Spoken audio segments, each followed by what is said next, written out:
Hatshepsut was the fifth pharaoh of the 18th dynasty of Egypt. She was the second historically confirmed female pharaoh, after Sobekneferu. Hatshepsut came to the throne of Egypt in 1478 BC. As the principal wife of Thutmose II, Hatshepsut initially ruled as regent to Thutmose III, a son of Thutmose II by another wife and the first male heir. While Thutmose III had inherited the throne at about 2 years old, Hatshepsut continued to rule by asserting her lineage as the daughter and only child of Thutmose I and his primary wife, Ahmose. Her husband Thutmose II was the son of Thutmose I and secondary wife named Mutnefret, who carried the title king's daughter and was probably a child of Ahmose I. Hatshepsut and Thutmose II had a daughter named Neferu. Thutmose II with Iset, a secondary wife, would father Thutmose III, who would succeed Hatshepsut as pharaoh.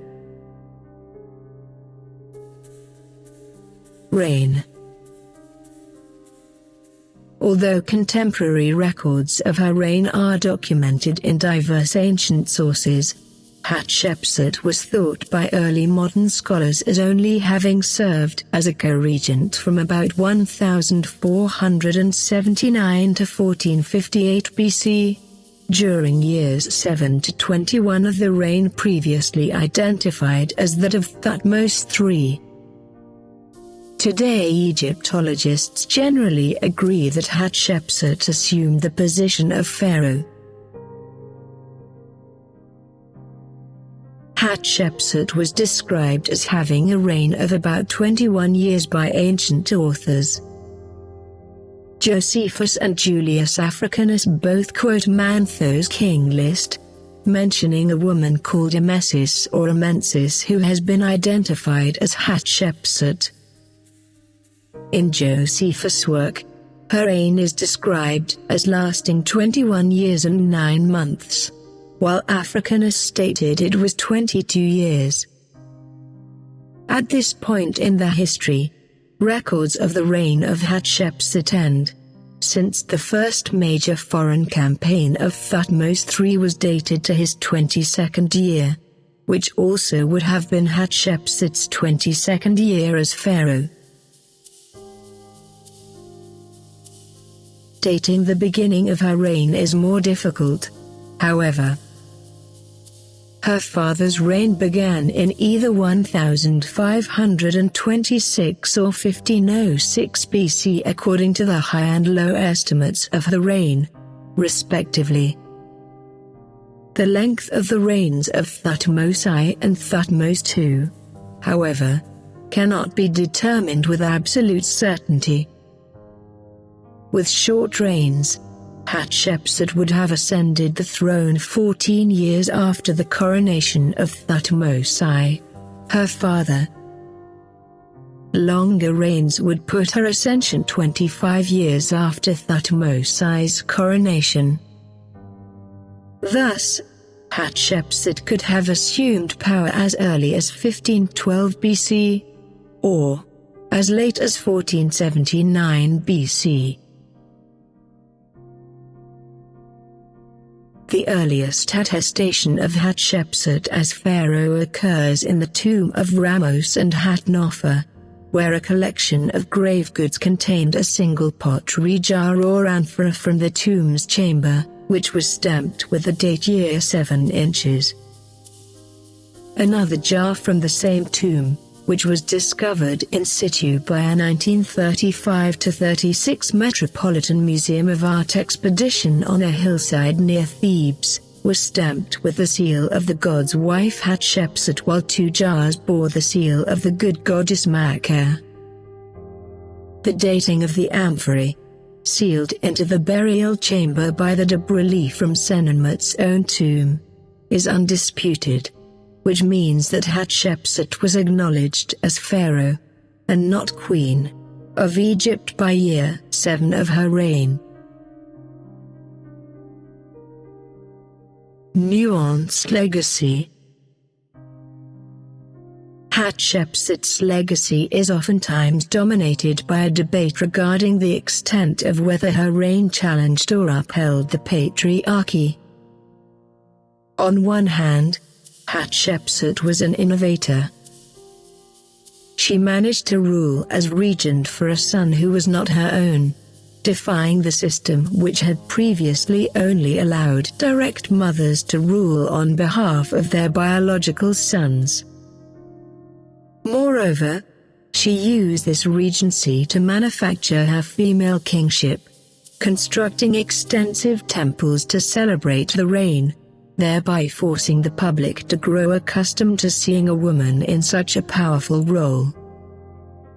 This ensured that when the oracle declared her king, the Egyptian public readily accepted her status.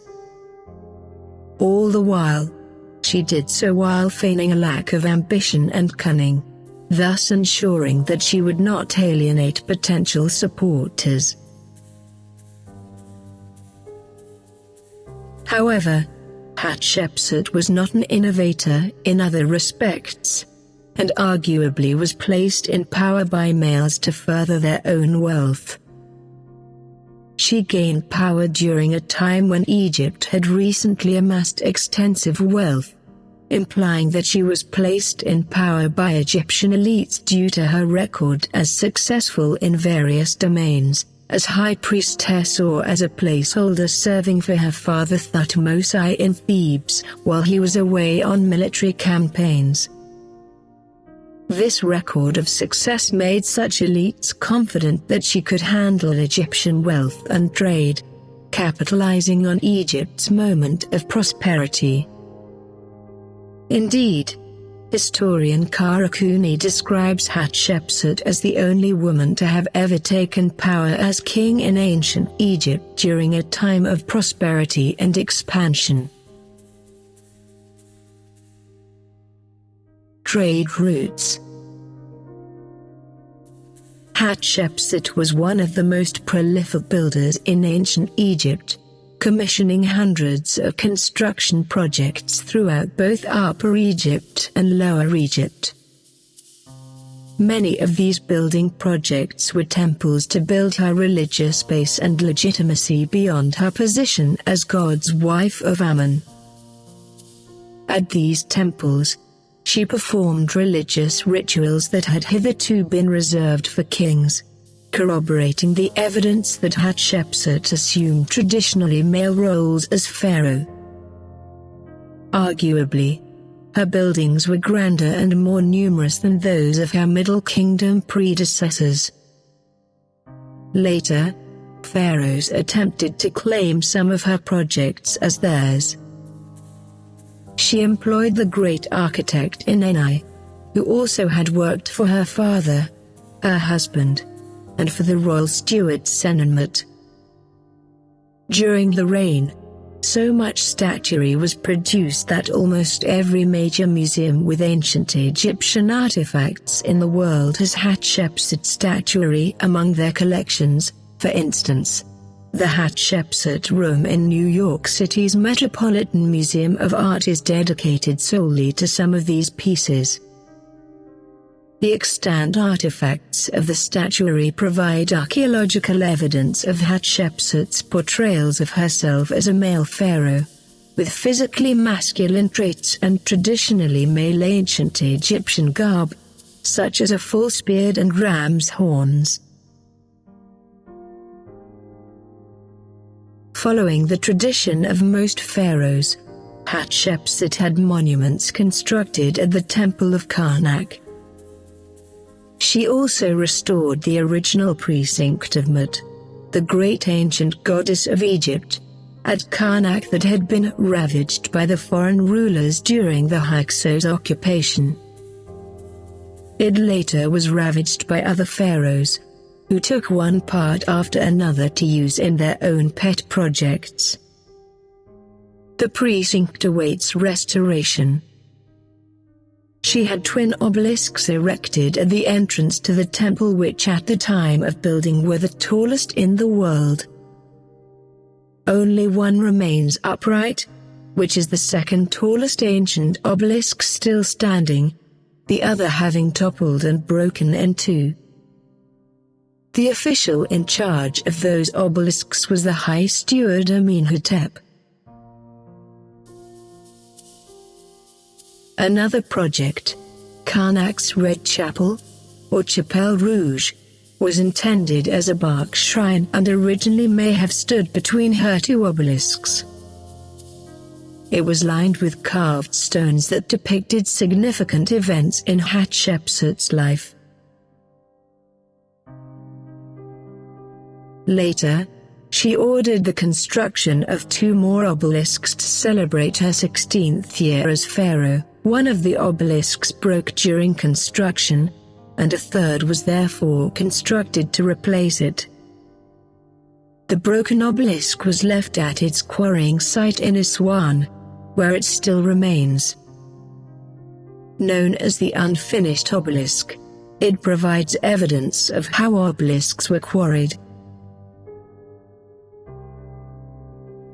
Hatshepsut built the Temple of Pakhat at Beni Hussein in the Minya Governorate south of Al-Minya.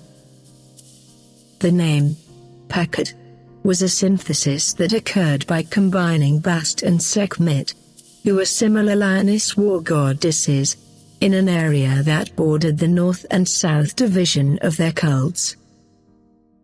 The cavernous underground temple, cut into the rock cliffs on the eastern side of the Nile, was admired and called the Spos Artemidos by the Greeks during their occupation of Egypt, known as the Ptolemaic dynasty.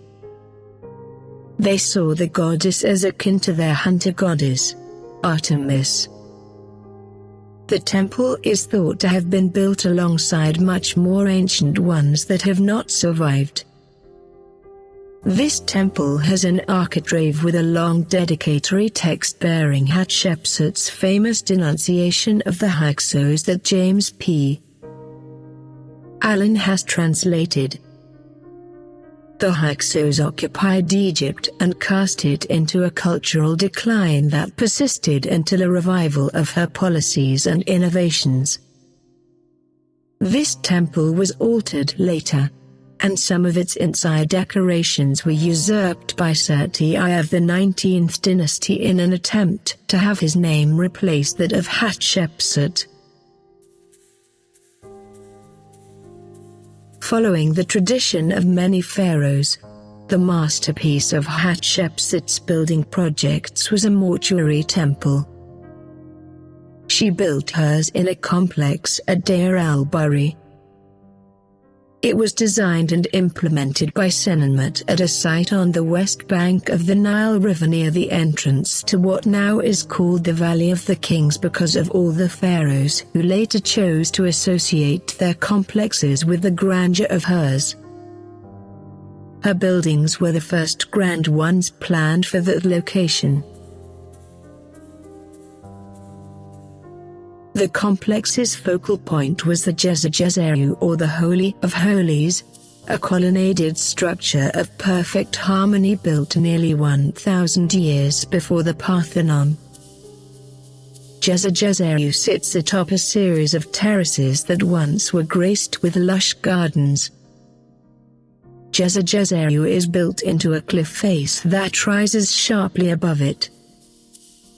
Jezeru and the other buildings of Hatshepsut's Deir el-Bahari complex are significant advances in architecture. Another one of her great accomplishments is the Hatshepsut Needle. Official lauding. Hyperbole is common to virtually all royal inscriptions of Egyptian history.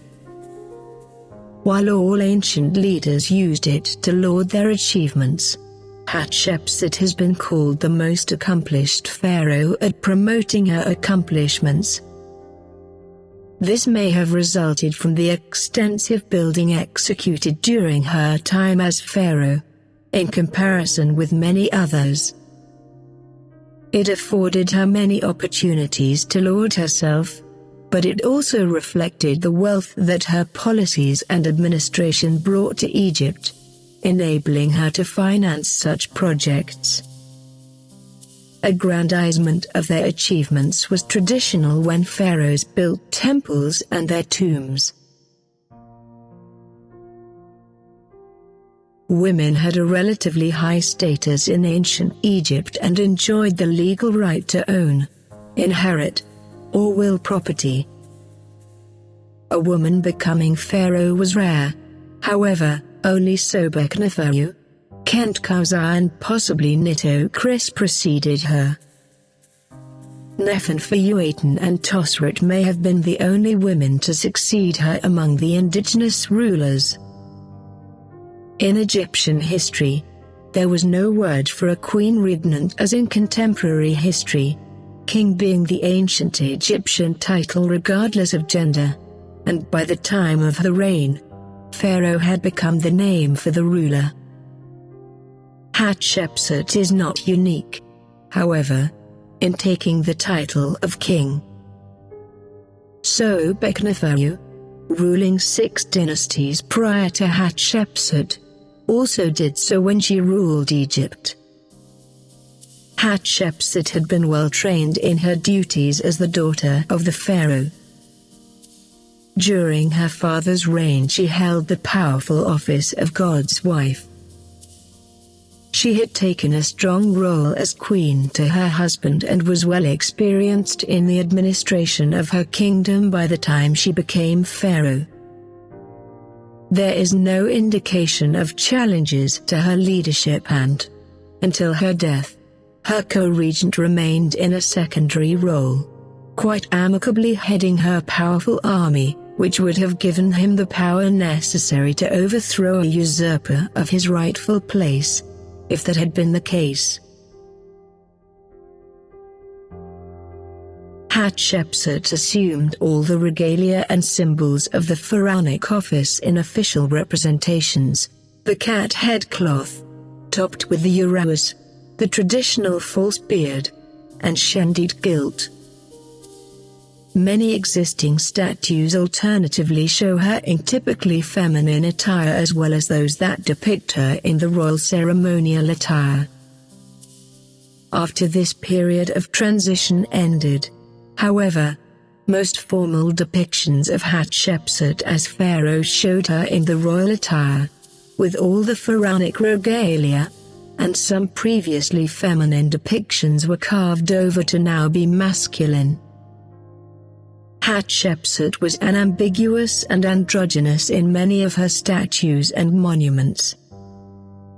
She would create a masculine version of herself to establish herself in the Egyptian patriarchy. She also named herself Maker, or Truth is the soul of the sun god. This name emphasized the pharaoh Maker Hatshepsut's connection to one of the many evolutions of Amun while referencing a pharaoh's responsibility to maintain harmony, through respecting tradition.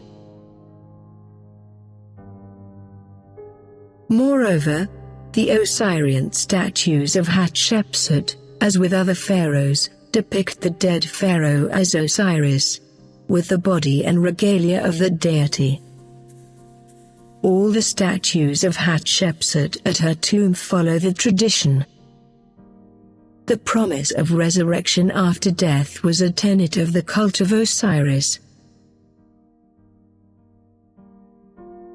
One of the most famous examples of the legends about Hatshepsut is a myth about her birth.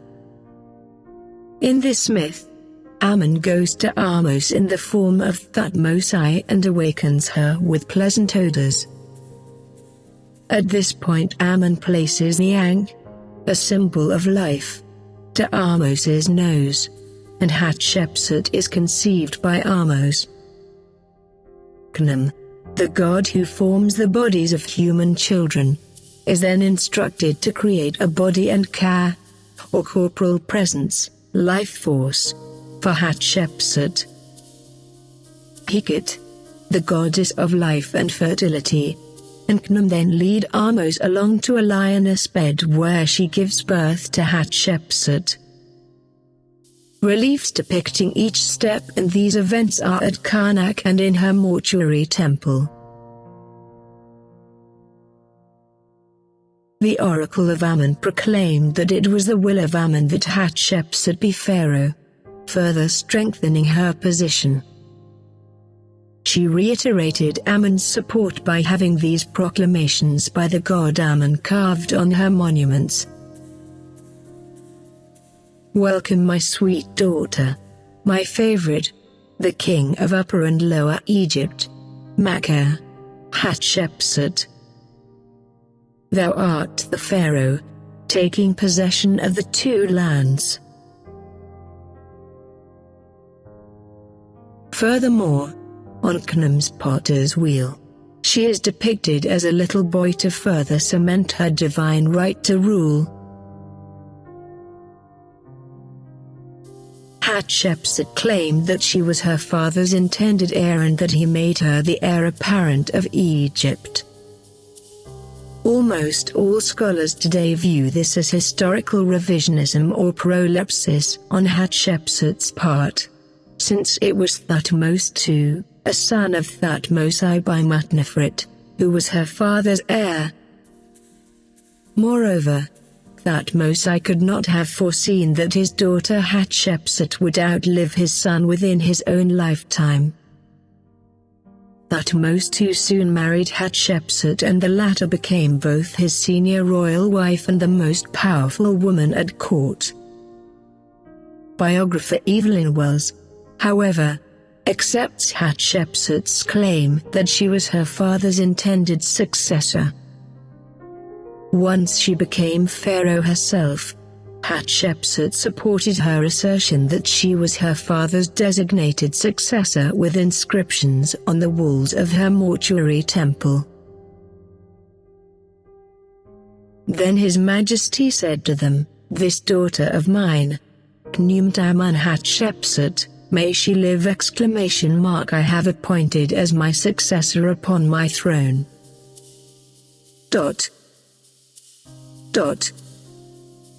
She shall direct the people in every sphere of the palace, it is she indeed who shall lead you. Obey her words. Unite yourselves at her command." The royal nobles, the dignitaries, and the leaders of the people heard this proclamation of the promotion of his daughter, the king of Upper and Lower Egypt, Makkah, may she live eternally. Death, burial, and mummification. Hatshepsut died in her 22nd regnal year as she approached what we would consider middle age given typical contemporary lifespans. The precise date of Hatshepsut's death, and when Thutmose III became the next pharaoh of Egypt, is considered year 22, Tuparat day 10 of her reign, as recorded on a single stela erected at Armant or the 16th of January 1458 BC. This information validates the basic reliability of Manetho's king list records since Hatshepsut's known accession date was Ishemu day 4. No contemporary mention of the cause of her death has survived. Hatshepsut had begun constructing a tomb when she was the great royal wife of Thutmose II. Still, the scale of this was not suitable for a pharaoh, so when she ascended the throne, preparation for another burial started. For this, KV-20, originally quarried for her father, Thutmose I, and probably the first royal tomb in the Valley of the Kings, was extended with a new burial chamber. Hatshepsut also refurbished her father's burial and prepared for a double interment of both Thutmose I and her within KV-20.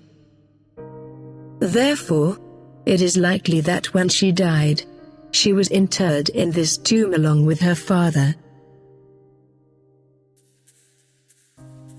During the reign of Thutmose III, however, a new tomb, together with new burial equipment, was provided for Thutmose I, who then was removed from his original tomb and reinterred elsewhere. At the same time, Hatshepsut's mummy might have been moved into the tomb of her nurse, Sitrin, in KV 60. It is possible that Amenhotep II, son to Thutmose III by a secondary wife, was the one motivating these actions in an attempt to assure his own uncertain right to succession. Besides what was recovered from KV 20 during Howard Carter's clearance of the tomb in 1903, other funerary furniture belonging to Hatshepsut has been found elsewhere, including a lioness throne, a senet game board with carved lioness-headed, red jasper game pieces bearing her pharaonic title, a signet ring, and a partial Shabdi figurine bearing her name. In the royal mummy cache at DB 320, a wooden canopic box with an ivory knob was found that was inscribed with the name of Hatshepsut and contained a mummified liver or spleen as well as a molar tooth. There was a royal lady of the 21st dynasty of the same name, however, and for a while, it was thought possible that it could have belonged to her instead. Proposed mummy. In 1903, Howard Carter had discovered tomb KV 60 in the Valley of the Kings. It contained two female mummies, one identified as Hatshepsut's wet nurse and the other unidentified.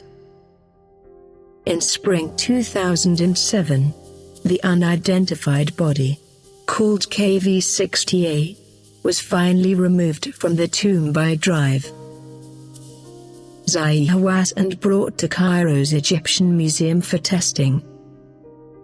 This mummy was missing a tooth, and the space in the jaw perfectly matched Hatshepsut's existing molar, found in the DB 320 canopic box. Based on this, Hawass concluded that the KV 60A mummy is very likely Hatshepsut. While the mummy and the tooth could be DNA tested to see if belong to the same person and confirm the mummy's identity, drive Hawass, the Cairo Museum and some Egyptologists have refused to do it as it would require destroying the tooth to retrieve the DNA. Her death has since been attributed to a benzodiazepine carcinogenic skin lotion found in possession of the pharaoh, which led to her having bone cancer. Other members of the Queen's family are thought to have suffered from inflammatory skin diseases that tend to be genetic. Assuming that the mummy is that of Hatshepsut, it is likely that she inadvertently poisoned herself while trying to soothe her itchy, irritated skin. It also would suggest that she had arthritis and bad teeth, which may be why the tooth was removed. However, in 2011, the tooth was identified as the molar from a lower jaw, whereas the mummy from KV 60 was missing a molar from its upper jaw, thus casting doubt on the supposed identification. Changing recognition. Toward the end of the reign of Thutmose III and into the reign of his son, an attempt was made to remove Hatshepsut from certain historical and pharaonic records, a damnatio memoriae. This elimination was carried out in the most literal way possible.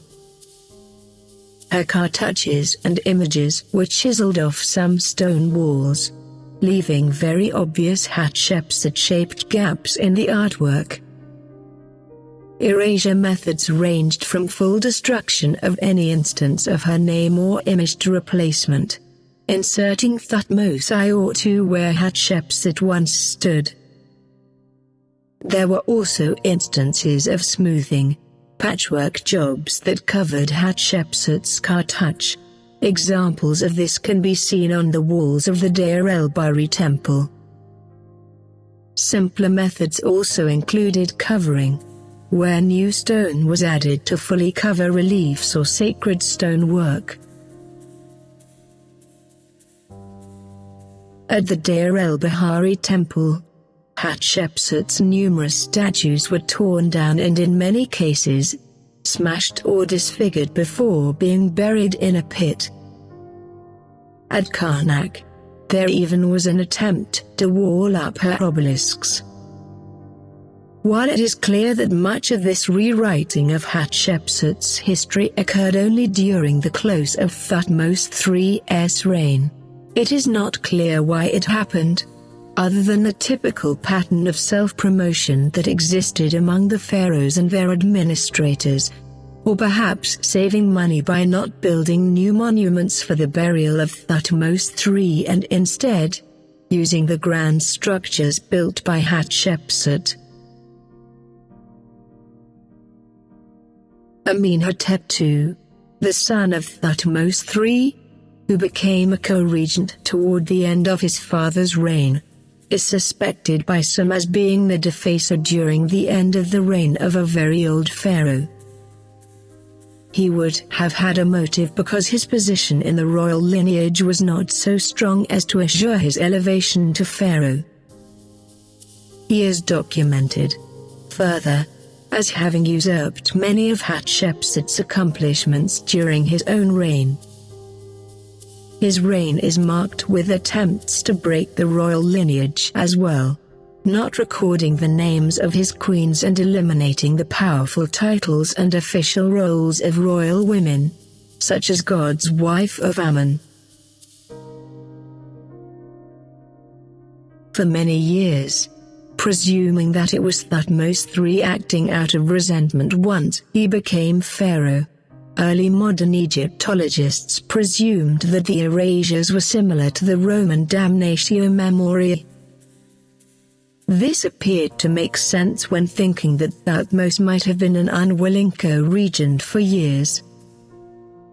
This assessment of the situation probably is too simplistic, however. It is highly unlikely that the determined and focused Thutmose, not only Egypt's most successful general, but an acclaimed athlete, author, historian, botanist, and architect, would have brooded for 2 decades of his own reign before attempting to avenge himself on his stepmother and aunt. According to renowned Egyptologist Donald Redford, here and there, in the dark recesses of a shrine or tomb where no plebeian eye could see, the queen's cartouche and figure were left intact.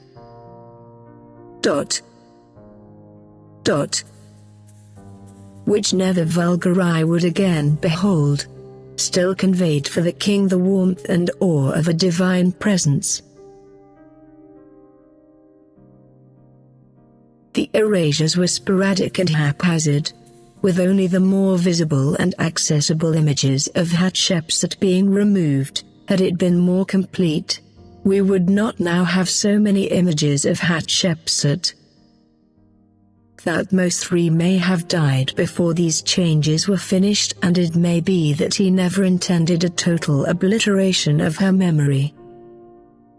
In fact, we have no evidence to support the assumption that Thutmose hated or resented Hatshepsut during her lifetime.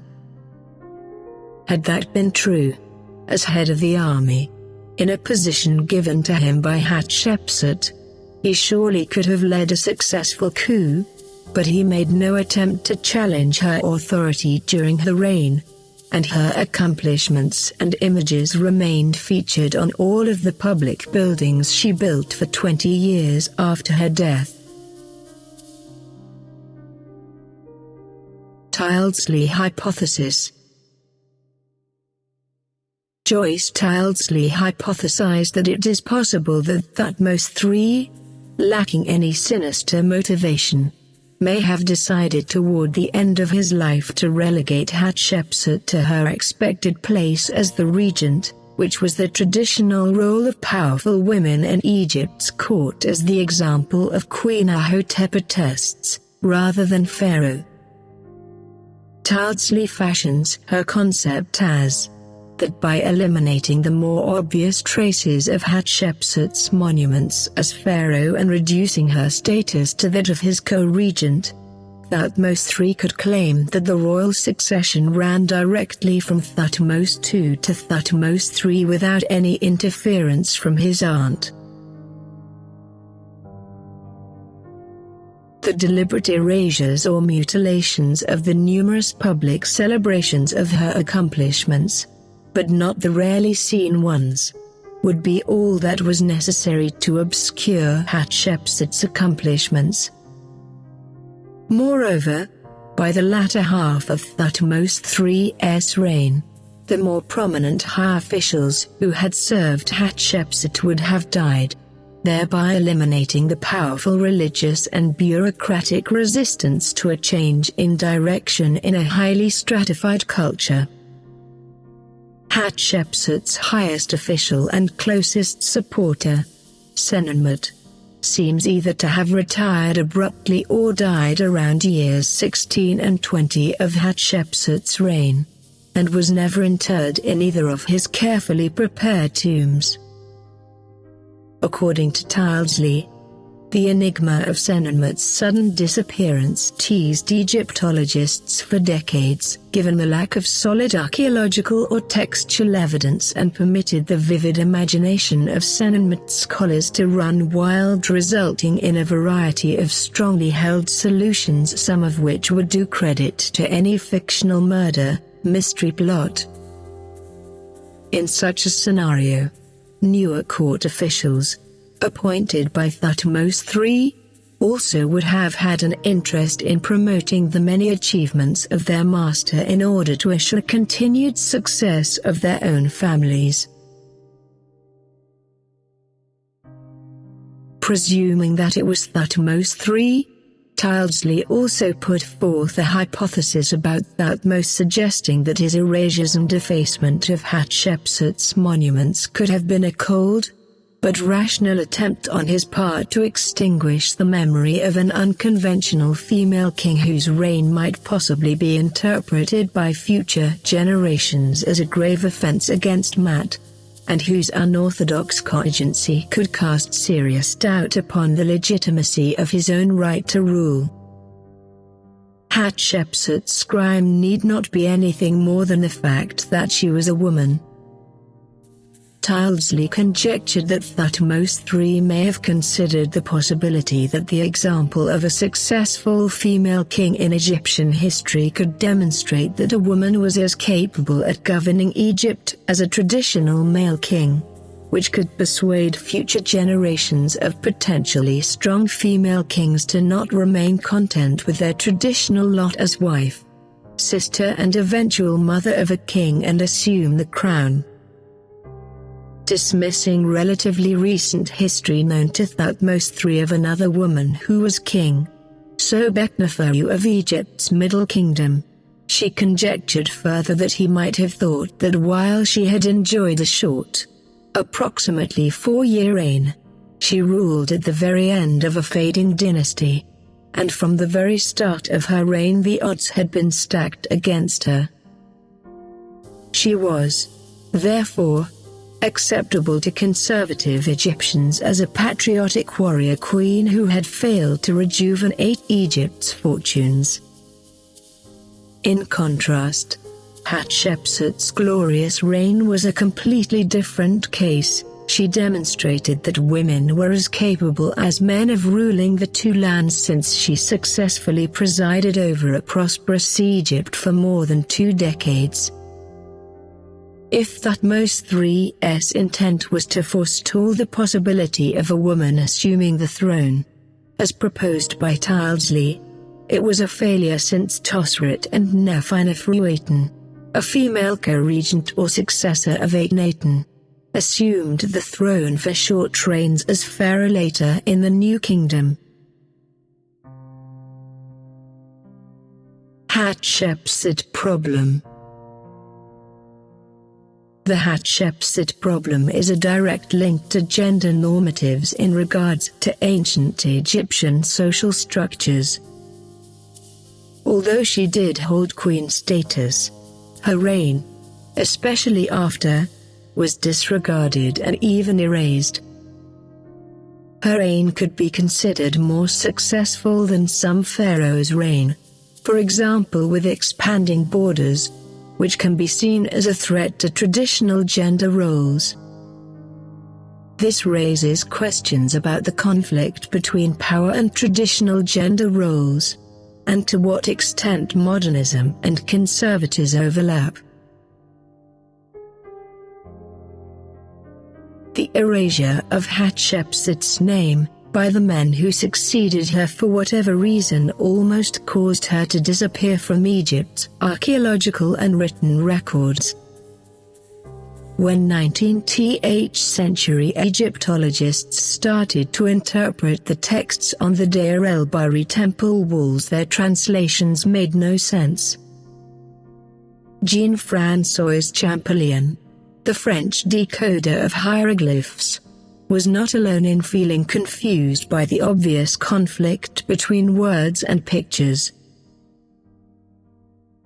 If I felt somewhat surprised at seeing here, as elsewhere throughout the temple, the renowned Meris, adorned with all the insignia of royalty, giving place to this Amenenth, for whose name we may search the royal lists in vain. Still more astonished was I to find upon reading the inscriptions that wherever they referred to this bearded king in the usual dress of the pharaohs, nouns and verbs were in the feminine, as though a queen were in question. I found the same peculiarity everywhere. The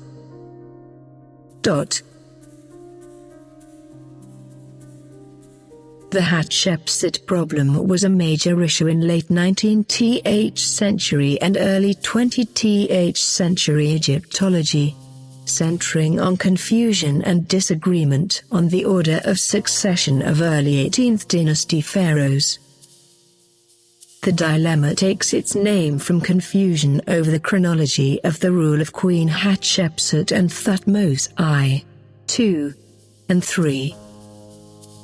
In its day, the problem was controversial enough to cause academic feuds between leading Egyptologists and created perceptions about the early Thutmose family that persisted well into the 20th century, the influence of which still can be found in more recent works.